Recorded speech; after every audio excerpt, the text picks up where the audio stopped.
Kabalo mo no, dili jud ko nga nakatantong laagan og sa kadugay na ako dinhi sa Davao City.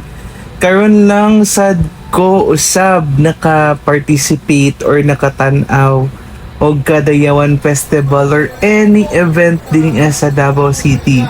Usually pag na mga ngani, go ako matulog sa balay or maligog dagat sa samal or magpabukid. Oy.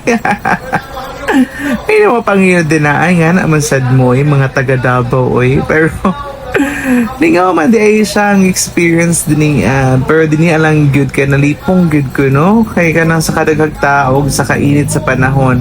Pero kay ni inter man ko ning vlogging miskan dili ta ilado og dili ta itsuraan. Hala sige panagutan na lang kainit basta makahatag lang tag gamay impormasyon og kalingawan natay ano may pakita na kalingawan din sa syudad nato. Pero in fairness yun ba, bongga man yun ay ning ano, Kadayawan Festival og punta makaatan po mo sunod. Bye!